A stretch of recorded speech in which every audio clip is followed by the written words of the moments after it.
13 at 16, I was given my wedding date, but not the groom's name. The blue plate would not stop shaking in my hands. I had dried it 3 times already. The kerosene lamp on the table was burning low, and the floorboard under my one bare foot was cold enough to ache. It was 5 in the morning, November of 1969. I was 16 years old. My mother came in without sound. She set a folded square of paper on the oilcloth between us, and the paper was still warm from my father's coat pocket. I did not pick it up. She did not look at me. I did not know yet that the line where a name should go had been left blank on purpose. What I am about to tell you, I have not said aloud in 47 years. I am Mary, and this is my home here on this channel. A quiet place where women like us sit together after the day is finally done. If your own story was written by hands that were not yours, stay close tonight. Tell me in the comments where you are listening from. I read every one. I unfolded the paper slowly, the way you unfold a letter that might bite. The pencil was clean and dark. November 14, just the date. Underneath, a short line had been drawn for a name, and the line was empty. My thumb went to it before my eyes did. The paper was thin enough that I could feel the grain of the oilcloth through it. My mother poured coffee at the stove with her back turned. She did not ask me what I thought. She did not ask me anything at all. I folded the paper again, the same way it had come, and slid it back across the table toward her plate. She did not pick it up. We stood there in the kerosene light for what felt like a very long time, and the only sound in the kitchen was the small, clean tick of the wall clock above the doorway, counting down to a day I did not yet understand was already mine. I am 71 now. I sit by a different window in a different house, and the kitchen of that morning is gone. The oilcloth, the lamp, the mother. But the paper is not gone. The paper has never been gone. I want to be careful here, because I cannot speak for every plain home, only for the one I came from.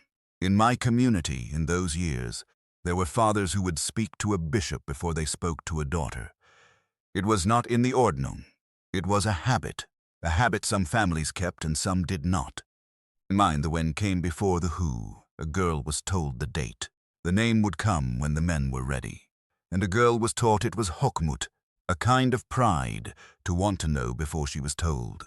If you grew up in a house where the shape of your life was decided in another room, and you only heard about it when the decision was already cooling on the table, I think you know the kind of quiet I am describing. It is not anger.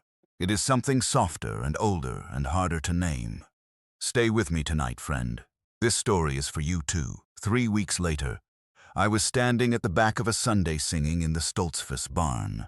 The folded paper was tucked under the waistband of my apron, pressed flat against my hip. I had carried it everywhere. The edges had gone soft from my fingers. The hymns rose around me from the Ausbund, slow and old and beautiful, but my mouth would not open. My mouth had gone dry weeks ago and had not come back. I counted the unmarried boys near the woodpile. There were 11. I counted them again. There were still 11. Any one of them could be the name on my empty line. Any one of them could be the rest of my life. I pressed the paper through my apron the way you press a bruise, just to feel that it was still there. There was a boy at the door, fixing the wick of a lantern. He never looked up. He had quiet hands. I noted him only the way you note furniture. He was not one of the 11 I was counting. He was not one of anyone's anything to me. I did not know yet. That is the line I keep coming back to, all these years later. I did not know yet. My cousin Sarah had been married 3 winters before me. Sarah had received a date and a blank line, the same as I did. But Sarah did one thing different. Sarah asked. I do not know what answer she was given. I have never asked her, and she has never told me, and that silence between 2 cousins has lasted longer than most marriages. What I know is the look on her face changed after the asking, and the look has never changed back. I think now, sitting by my window, that my father left the line empty because he knew which of us I was. He knew Sarah would ask. He knew I would not. That was the first time in my life I understood that being known by your father is not the same thing as being seen by him. 41 days before the wedding, I sat at the kitchen table. Again, the lamp was low, the paper was open in front of me, smudged along the empty line where my thumb had worried it soft. My mother passed behind my chair. She did not stop walking. She set her hand on my shoulder for the length of one breath, and she said, very quietly, "It will be a kind one." Then she was gone, into the back of the house, and the door clicked shut behind her. That was the closest anyone came to telling me, and it was not close at all. 41 days became 30, 30 became 9. I did not count them the way a bride counts. I counted them the way you count the steps down into a cold cellar, 1 foot, and then the next, because the going down is the only thing left to do. The dress was sewn. The cedar chest was filled with the things my mother had been quietly putting aside since I was 11, and I had never let myself look at any of it until the lid was closed for good. The celery was planted in the back garden in long green rows. Because in Lancaster in those years, celery in the garden meant a wedding in the house, and the whole district could read a garden the way some women read a letter. I had stopped touching the paper through my apron. I had not unfolded it in weeks. I had started instead not thinking about it, which was a thing I had to practice the way you practice a stitch. Look away from the line. Look away from the date. Look away from the question. I did not know yet that this was the first lesson of being a wife. I was already learning it, and no one had named it for me. And that is how the deepest lessons are usually taught. Without a name, without a teacher, just the quiet shape of a thing being expected of you until you become it. 9 days before November the 14th, I walked down the road to the Beiler farm to help the bishop's wife with her wash. Her name was Anna. She was a tall woman with a soft mouth and clothespins always somewhere on her person. The wind that morning came off the pasture cold and steady, and the sheets on the line were heavy with water and snapping like sails.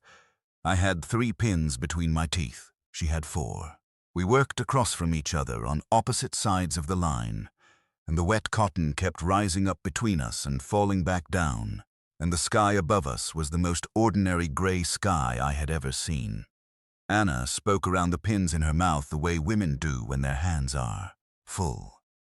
She did not turn her head, she did not lower her voice. She said it the way you would say it might rain by supper. She said, "Jonas will be glad of a wife who can hang a line straight." That was how I learned. Not in a parlor, not from my father, not from the bishop.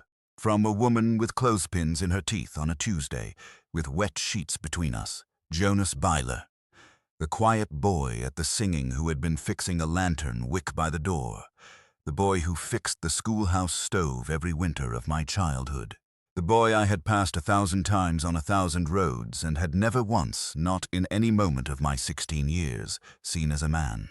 The folded paper was in my apron pocket. I did not take it out. I just kept hanging the sheet. I want to tell you something honest now, friend, and I want to tell it slowly. Both things are true. Jonas was kind, and Jonas was a stranger I had been promised to for 64 days without my knowing. The man was not the wound, the waiting was, the blank line was. The fact that a woman with clothespins in her mouth knew the name of my husband before I did was. The system that allowed a girl to be a date before she was a person was. I have been married to Jonas Beiler for 47 years now. He has been a good man. He has been a gentleman, and I have never told him I learned his name at his aunt's wash line on a Tuesday. With my mouth full of pins, I think he knows. I think that is part of why he has been gentle. I also did not ask. I also did not speak. The silence in our house was not only built by him. I helped lay every stone. If there has been a moment in your own life when you learned something about your story from someone other than the person who should have told, I would like to sit with that story tonight. Leave it in the comments, in whatever shape it comes out. I will read it the way I would read it if you were across the table from me, with the lamp between us, and the coffee going cold. If you are listening late and the house is quiet around you and you have ever been handed a date without a name, a wedding, a goodbye, a leaving, a diagnosis, a door closing in a room you were not allowed to enter, I want you to know something. The girl drying the blue plate did not break. She did not run. She did not even ask. She just learned in time to hang a line straight in a cold November wind. That is not the same as being free. I know that. But it is not the same as being broken either. Both of those things are true, and I have carried them both in the same apron pocket for 47 winters, and I am still here, and so are you. I think of that kitchen sometimes, in the early hours when the house has not yet woken. I think of the blue plate, dried at last, set back on the shelf above the basin. I think of the kerosene lamp blown out, the small curl of smoke rising into a dark that no one was watching but me. I think of the paper, folded one last time, slid into a drawer I would not open again for a very long while. The blank space on the paper was never empty. It was only waiting for a Tuesday.